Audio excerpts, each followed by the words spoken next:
Sa panahon ng mabilis na impormasyon at kaliwat kanang balita, kailangan mo ng isang channel na mapagkakatiwalaan, diretsyo at para sa bayan.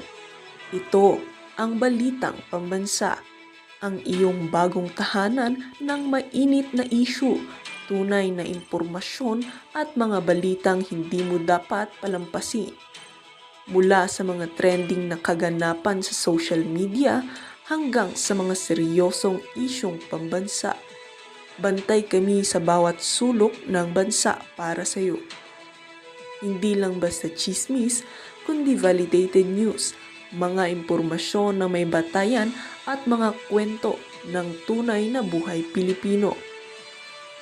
At kung gusto mong laging nauuna sa kaalaman, huwag kalimutang mag-like, mag-share at higit sa lahat, mag-subscribe. Dahil sa Balitang Pambansa, balita mo, boses mo, bayan natin ito.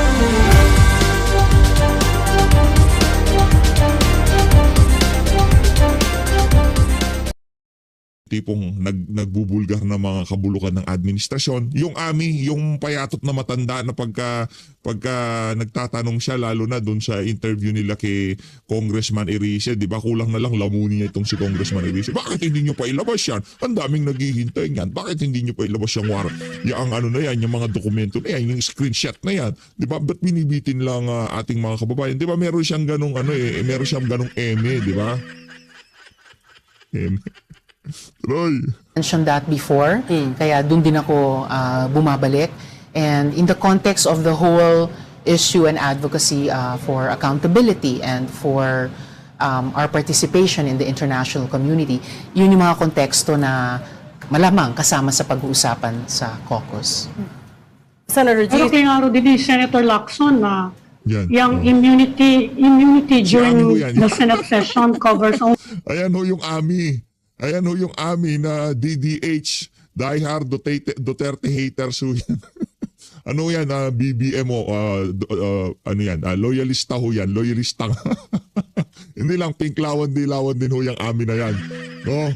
Pagka, anong gininterview niya itong si Congressman Erice, bakit hindi nyo pa linaba? Bakit hindi nyo pa ilabas? Naghihintay ang ating mga kababayan. Ito, ikaw, ba't nagmamadali ka? Ba't alam mo pa doon sa mga pinuntahan nitong si Bersamin, di ba? Bakit? Kaano-ano mo ba si Bersamin? Ba't ka atat na atat? Wala ka na bumaibalita? Pambihira. Oo, kahit naman lumabas yun, hindi lumabas yun. Parehas lang naman na sweldo mo. Langya. Iba ka magalit si Ami sa atin, ha? Napaka-bias ho kasi napaka-pangit magtanong. At least parang pag nasa lubong, ay si Ami ho, yung bias magtanong dyan sa Newswatch PH. Bira ka, PH. only offenses na ang sentensya only up to 6 years. Yan. So yung multiple crimes against humanity mukhang hindi pumapasok dyan even under our law Yan. on crimes against Tao-tao si humanity. Risa. Parang Medyo matindi naiintindihan yung parusa doon eh. So I believe kung ganun yung nasabi na rin ni Sen Ping, he will also bring that up in the caucus. So mabibigat na issue po ang pag-uusapan and seryosong institusyon ng Senado. So we will certainly consider these issues with the gravity that they deserve. Well, as Ami was pointing out, the difference, Senator, is that these are charges of crimes against humanity, which the International Court has said are so heinous that they transcend national borders, which is why they're getting involved. So I guess what I'm trying to figure out is whether, in your mind, there's room for the Senate to act differently than it has in the past. For sure. Each situation may be different. Kaya nga importante na, as I mentioned, regular kaming nagko-caucus, nag-uusap, so that we can take the most proper position possible, no? As one half of a branch of government. Okay, fair enough. I know your time is limited, so let me move on to the next topic. You spoke to FOCAP, the Foreign Correspondents Association of the Philippines, recently, and you mentioned that you are open to running in 2028 if the opposition, if the Yan na nga. Yan lang naman pinunta niya dyan. Ba't di nyo pa kasi diretsuhin? Pambihira, meron pa kayong pasakali na ICC. Tanongin nyo na siya kung tatakbo siya. Anak ng toko, wawa sa akin na. Di ba, warakin si Risa Ontiveros. Wala yan, lutang yan eh, di ba? Kung wala yung kanyang avatar sa gilid, wala yan. Yung index card girl niya, di ba yung abogado niyang nag-aral sa UP at ayun eh, yung mukhang ano din, yung parang mukhang mangkukuha. Di ba kung wala sa tabi niya yon sa mga interview, ano ho yan planted lahat yan. Kumbaga, pinaghandaan na. Matagal pa siguro 3 linggong paghahanda ni Risa Ontiveros. Yung sa interview niya na yan, 3 weeks, sa tingin ko 3 weeks ang paghahanda niya dyan. Ngayon, kung tatakbo siya ng presidente, yung plataforma niya, yung mga speeches niya, sinusulat niya na ho ngayon mga lutang din ho yan. The opposition party, chooses you as a standard Yes, bearer. that's the big if. It's a big if. Hindi naman big if, sorry, Senator. The first condition is kailangan mag-unite kami. Oh. And then secondly, Saya-saya, if I'm chosen by the saya-saya. United Opposition. And you said you guys were also open to coalitions with other parties based on shared values. And that's what I'm wondering. What does shared values in this instance mean? How far are you willing to? Share values, dapat magaling lahat magnakaw. Ay, share values niya.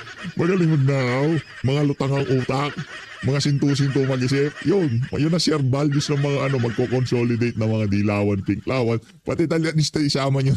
Dapat, ang number 1 requirements, dapat talaga yung pagnanakaw talagang expertise nila, di ba? To go to be pragmatic about the odds, and what would you not back down on? We would not back down on yung shared values na meron na kami sa opposition. So, good governance, including anti-corruption and transparency and accountability. Tapos, growing the economy and improving yung pakinabang ng mas maraming Pilipino in that growing economy. And then, real unity, kasi we've been so badly divided and polarized the past years. So, kayo ang totoong unity. Hanggat hindi nyo nasasama si PH Update sa mga kabalbalan nyo na yan, ibig sabihin, walang unity. Ay, PH, ikaw symbol ng unity sa Pilipinas. Hindi. Pag nakipag-unite tayo sa mga sintu-sintu na yan, ibig sabihin, naniniwala tayo sa pinaglalaban nila. At karamihan ng mga like-minded Pilipino natin, naniniwala na rin doon sa pinaglalaban nila. Pero habang, kasi tayo makukonsidera ho natin ang ating sarili bilang isang praktikal na Pilipino. Diba? Kung ano yung makakaganda sa Pilipinas, yun ho ang atin. Yung walang halong politika, walang halong dapat si Leni, dapat si Risa para lamang maiupo ito maibalik yung mga dilawan at pinklawan. Kung maganda ang plataforma nila, kung talagang meron na silang napatunayan nung panahon ni Noynoy Aquino, panahon nitong si Ninoy Aquino, panahon nitong si Cory Aquino, di ba? Noong panahon nung mga sila pang nasa kapangyarihan, kung meron silang template na ipinakita, kagaya ng kay dating Pangulong Rodrigo Duterte, baka hindi ho tayong ngayon nag-uusap dito bilang isang DDS at sila ay bilang mga dilawan, pinklawan. Baka isa ho tayo sa mga pinklawan, dilawan, vlogger ngayong mga panahon na to. Kung sakaling meron ho silang plataforma o meron ho silang Exhibit A, kagaya ng Exhibit A ni dating Pangulong Rodrigo Duterte. Nagkataon, si dating Pangulong Rodrigo Duterte ang may ganun, kaya sorry na lang sa kanila. Wala pa kami at wala pa ako dun sa point of talking about coalescing with other groups okay. beyond us. It would be necessary in terms of greater numbers, pero since there aren't any such offers yet or invitations, if and when we come to that point, then kailangan talagang pag-isipan at pag-usapan. Teka lang, Risa. Kong Hei Fa Choy. Happy Chinese New Year sa lahat ng mga kasama natin dito sa PH Update. Kong Hei Fa Choy. Happy Chinese New Year, ha? Enjoy nyo ho ang inyong Chinese New Year at sana nasa mabuti kayong kalagayan ngayong mga panahon na to. Especially yung mga kababayan natin sa Pilipinas. Ha? Yung mga OFW, naka-holiday ngayon yung mga yan, di ba? Nakabakasyon yung mga kababayan nating OFW. Enjoy nyo ho itong araw na to. Di ba? Kong Hei Fa Choy. Okay. first among our ranks. There has to be PH, bakit nagcha-Chinese ka na? Nabasa ko yung post nito. Harilog. Meron siyang post. Baka sa wall niya. 1 hour ago. Kung hipat yun. Kaya lang naman tayo napa-Chinese. Nakita natin yung post. Kayo naman. Oh. enough of one or a few common values, and of course, babalansehin din sa pragmatism that's necessary in coalitional Okay, politics. just very quickly, what's the timeline for this? Because 2028 is just a little over 2 years out. And Right. one of the things we had learned in the past is you have to mobilize early. Exactly. So ano Exactly. kayang internal timeline for this? May consensus na kami that we will choose our common candidate ideally by the end of this year. Okay. Ideally. By The end of this Senator? year, End of this year. ideally. Yes. Sorry, Ami, I'm so sorry. We have to let the senator go as much as we still have a million. Ang bilis naman. Punta ka pa sa story ko lang yaka. Yun lang pala sasabihin mo. Ito tuloy si Ami, gigil na gigil magtanong. Ang dami pa niyang kabalbalang sasabihin, di ba? Ang dami pa niyang kabalbalan na itatanong sa'yo. Bakit hindi ka umano? Bakit? Ganda ng ngiti ni Ami. Oh, si Ami. Si Ate Ami, habang nakikita niya itong si Risa Hontiveros, di ba? Nagpunta ka sa studio lang yaka. Gumayak ka. Umupo ka dyan. Anak na to ako, 5 minuto ka lang magpapa-interview, palakpakan. Wala ho tayong magagawa kung yun lang ang kayang i-store sa utak nito. Pero ilagay nyo yung mukhang mangkukulam yung alalay, yung tagabigay ng index card, kahit magpa-morningan pa kayo dyan, pwede kayo magtanong. Pero dahil wala yung mukhang mangkukulam yung assistant dyan, 5 minutes lang ang Ami, wag ka na sumingit ha, wag ka na sumingit. Questions, I know, pero kasi May isa lang. she really Wala just na. popped in to Say hello. talk to us 5 minutes, so I'll let her go. But thank you so much for Thank you very much stopping by our also. set, Senator Risa Ontiveros. Thank you, Senator. Thank you, Senator. Ang saya ni are Ami. watching story- Pag nakikita nitong si Ami, itong si Senator Risa Hontiveros, bumubulaklak ang mata. Punta na ako tayo doon kay Vita Aguirre. Rekta ko kagad tayo doon. her team. So Yun. at the end of it, they were Thank like, you, thank you. cut now, Tuloy. cut now. So I apologize for cutting you off.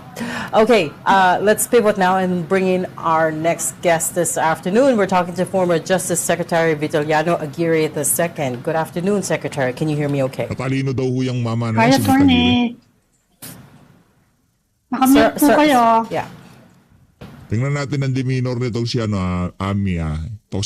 Itong sing Ami na to iba Sir, I think you're still on mute. yung nito, iba yung Nakamute. diskarte nitong alin nito. Yung si Ami. Yung tipo, Hey, good ilabas nyo na yung mga dokumento, di ba? Yung affidavit, yung kaano-ano mo ba itong si Congressman Libiste. Tingnan natin kung ano magiging pagbumuka nitong ali na to sa interview niya dito kay Vita Aguirre. Afternoon, Ami. Ayan na, okay na. Okay na. Afternoon, playing. Curious no? Could you hear us okay, sir? Basta, attorney. Yung kasabay-bay. Okay na siya. Sir, can you hear us okay? Yes, I could hear you. Okay, perfect.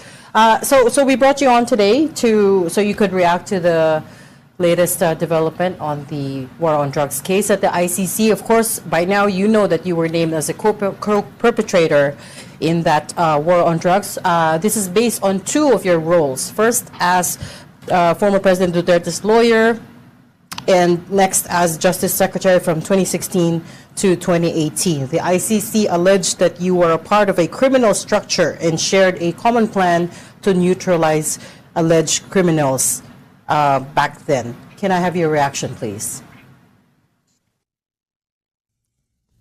This is a completely false accusation.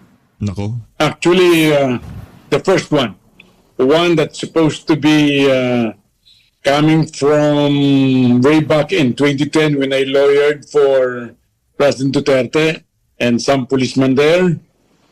That was in 2010. That was before the Philippines became a member of the ICC. I didn't know that lawyering or practicing my profession as a lawyer in the Philippines would be a crime in The Hague. So, actually, and in the Philippines, it is an absolutely privileged communication, anything between a client and a lawyer. So why is it that I am, or that instance of lawyering or being a lawyer for Duterte be cited as one of my violations? Is it a crime in The Hague, but not in the Philippines? There's nothing in particular or Grabe. Wala pa tayo sa ICC. Yung, dito sa pinag-uusapan ho pala natin na mga kasong isinampa dito kay Navit Aguirre. Yung pagkakasangkot nila dyan sa kaso ni dating Pangulong Rodrigo Duterte. Wala pa di pa tayo membro ng ICC pero gusto nila, parusahan nila tayo. Ano itong mga siraulo talaga itong mga taga-ICC na to, gano'n? Walang hiya kayo, ha? in that incident which said Wala nyo. what happened or what did I did wrong. Attorney, can I just pick on something you said there? You said you were lawyering for Duterte 2012, is that right? Before the No, 2009 and 2010. I think it's in 2009. Okay. Or, Before the ICC, before the Philippines became part of the ICC, I don't think that timeline is correct. The Philippines signed the Rome Statute in December of 2000 and ratified this August of 2011. But essentially, we had signed in as early as but- 2000. yeah, but before you ratify it, you have never been a member. It will be certified by the Senate. Again, kung ikaw ay reporter, huwag makipagtalo sa abogado kasi yan, mataas ang pinag-aralan sa'yo. Ganun lang. Ang problema sa abogado, ang problema sa mga reporter sa Pilipinas, pagkakausap nila engineer, nagiging engineer sila. Pagkakausap nila doktor, nagiging doktor sila. Pagkakausap nila abogado, nagiging abogado. Senate, that's the only time when you became a formal member of the ICC. Anyway, it's not material whether we are a member of the ICC or not. I believe that by being a lawyer for Duterte would never be a crime. No, even in anywhere else. So why cite it? What did I do? I did not. I just lawyer for Duterte. Yung I just give them advice. I've never been a member of the AJK, if there's such a thing. When- I've never been a member of the Killing Fields. When you say Attorney. you lawyered for him in 2009, what were those cases about? Were they related to the so-called Davao Death Squad? You know, you remember in those years, Secretary Laila de Lima was then the chair of the Human Rights Commission. The president then was Pinoy Aquino. So Attorney, yung I was Talaga tong amin na to, nagsasalita pa si Aguirre, magkakaoras ka din, mabibira mo din si Aguirre. Kalmahan mo lang, madam. I went to Davao precisely because of the cases filed by Laila de Lima, which they could not even prove. That's why it was dismissed. It was during this time when they were in power. De Lima was then the secretary or the chair of the Human Rights Commission, and her president was then President Pinoy. yeah, and she was investigating the Davao Death Squad Correct. at that time. Ano? So yun yung case na hinandle niyo for then Mayor Rodrigo Duterte. Actually, I just gave advice. I went there only Ah. for 1 day. I did not Okay. any trial except for the policeman which was charged here in Manila. Yeah. Pero yun nga, it's related to the Davao Death Squad. That case that you Davao Death advised Squad. on, that was related to the Davao Death Squad, correct? That I was didn't know that there was such a Davao Death Squad Walang then. Davao That Death was Squad way, kayo naman, way oh. 2010, 16 years ago. So, Davao alam Death mo, Squad. they want Ako na ako nagsasabi sa inyo, galing kong tayong Davao, walang Davao Death Squad. Yung sumasalansan doon sa mga snatcher, hold-upper doon, alam nyo kung sino, yung mga tricycle driver. At wala silang koneksyon kay Duterte. Ano ang nasa utak nila? Masaya sila sa kapayapaang pinakita ni Duterte. Kaya ayaw ho nilang masira ito ng ika nga maliliit na mga krimen, kagaya ng mga snatcher, mga hold-upper. Ayaw ho nila yon. Sila mismo sasalansan pagka nakita kanila nagloko-loko doon. Talagang yung mga jeepney driver, nako, sila ang sasalansan sa'yo. Bababa sila sa jeep nila, gulpi sarado ka sigurado. Kunyari, ikaw magbebenta ka ng droga doon, nahuli ka, noong mga tricycle driver. Kasi ayaw din ho nila eh. Ayaw din ho nila dun eh. Yung mga tricycle driver, kukuyugin ka nila. Ngayon, pagka may nangyaring masama sa'yo, ang mapagbibintangan, kumbaga nagkakaroon ng parang, ang dating parang citizen's arrest. Ganun nung ang nangyayari sa Davao. Gusto ko talaga nilang pangalagaan yung kapayapaan na meron sila doon. Hindi kagaya sa Pilipinas, ay sa ano sa parang ibang bansa na Davao. Hindi kagaya sa Luzon tsaka Visayas, pagka merong krimen, bibidyoan nilang ganun. Anak ng toko, bago sila tumawag ng pulis, na-post muna nila sa kanila sa social media. Yeah, Said, to link the Department of Justice and me, even though I'm completely innocent of this AJK killing, Gawa ho ni because they Dilima yan. wanted to Gawa ni prove Dilima that yan. that was a common plan. This Yes. common plan is very critical to them in proving the guilt of President Duterte. Because without a common plan wherein the Department of Justice and the Secretary of Justice sa member, hindi ka panipaniwala, there will be no credence with respect to that common plan if the Department of Justice or the Secretary of Justice is not a member thereof. Pero attorney, syempre malaki yung role ng Secretary of Justice. And Rodrigo Duterte was campaigning on a platform of actually killing criminals. He won by a landslide. That's a point to consider. Pero tell us about the campaign at saka yung recruitment sa inyo. And then your early months, kasi yun yung pinakamatindi nung mga drug war ni Presidente. Tell us about your discussions on the cabinet. I'm sure merong ganung mention, ano? Ano yung mga napag-uusapan nyo? And you being the Secretary of Justice, wala bang consultation sa inyo? There was no such thing in the discussion in the cabinet about this. I Wala. completely innocent of this war on drugs. Of course, I'm aware of it. But of course, Yes. that these criminals, these drug lords, would be eliminated also, or at least they would be, it will be stopped. Otherwise, without that, the Philippines could be worse than the Mexico or Colombia, for that matter. Pero meron bang initiate? Because Okay lang, yun, para sa mga reporter, okay lang yun. Na ika nga yung maging ang tawag, narco state ang Pilipinas. Wala nang problema sa mga reporter.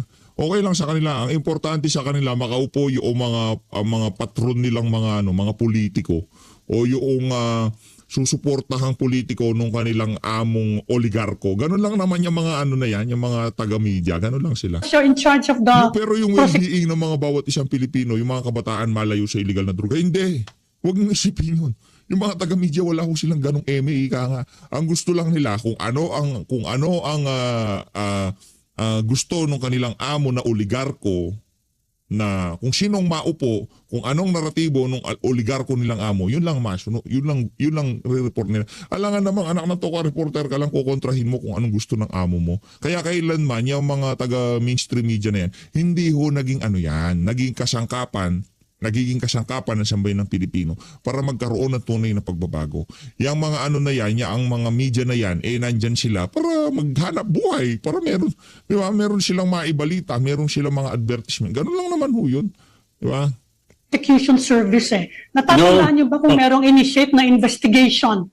Investigation on kasi ang dami-daming killings in the first 6 months The Ang dami-dami nun, and- you must know what is the job of the Department of Justice. Yeah. If the fiscals, it's up to the police authorities, government authorities to file the necessary case.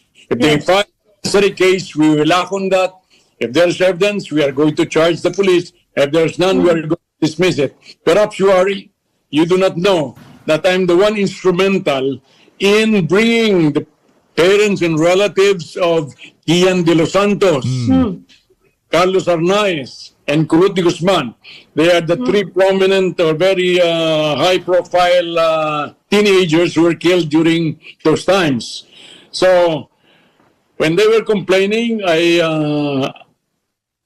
gathered the parents, the relatives of these three, Kian de los Santos, Arnaiz, and de Guzman, to be brought to Malacanang, where I caused that they met and the president met them. After meeting with the president, where they were charged in court, they were tried and they were convicted. As a matter of fact, I heard about a few months ago that their appeal to the Supreme Court were dismissed and the sentence against them were affirmed. So is this the action of one who is a member of this AJK killing? I was the one who was instrumental, and as a matter of fact, these policemen were brought to justice and they are now incarcerated up to now. Attorney, I'm not sure I heard you correctly. Did you say that, of course, you were aware of the alleged extrajudicial killings back then? You were aware? They were aware of the complaints of the killing committed by the police. But being aware does not mean that that there was really an evidence of the extrajudicial killing.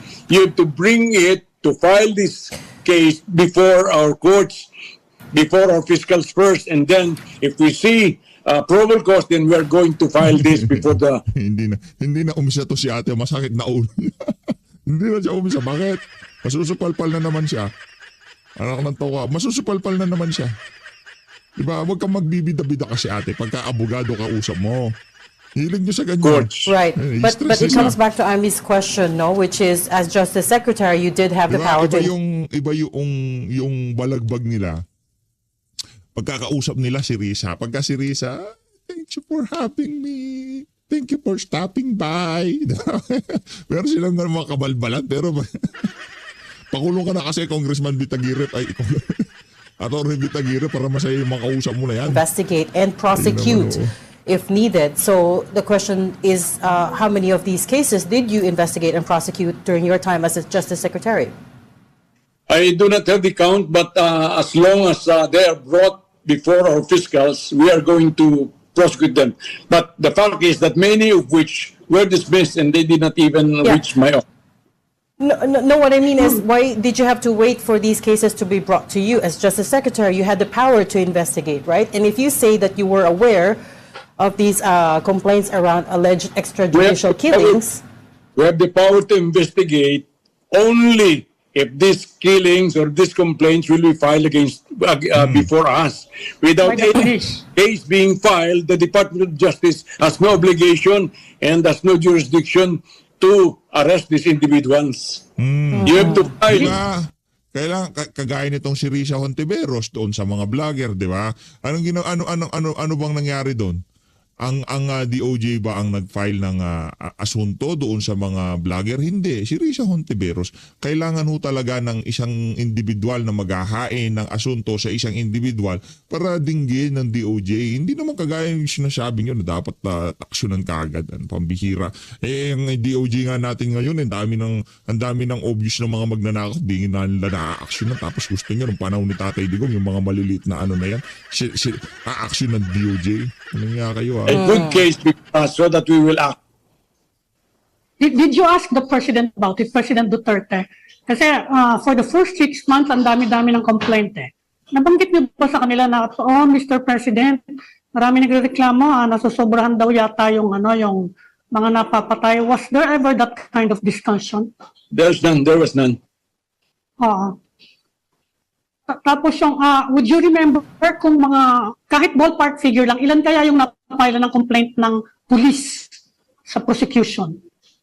Kasi isa din reklamo nila yun na hindi nga daw nagpa-file yung police ng mga mga ilan kaya, ballpark figure. I really After 6 months lang. I don't have the figure. I was not keeping those figures with me. Yeah. And but I believe that all those cases have been acted upon by our prosecutors. If there is evidence, then the case will be filed, would have been filed, and if there's no evidence, the case will be. Senator, go ahead, Ami. Yeah. So ano ngayon, you know that you've seen what happened to the former president last year. Ano ang binabalak niyo kung sakasakaling mag-issue din ng similar na ganong arrest warrant ng ICC for you and it is close to the Interpol? Ano po yung magiging reaction niyo doon? I'm sure you will be filing a legal challenge to that. That's right. Actually, I'm not taking this case seriously that I was being charged before the ICC because I'm completely innocent. I don't know anything about this. That common invento lang nila yan para magkaroon ng kunwari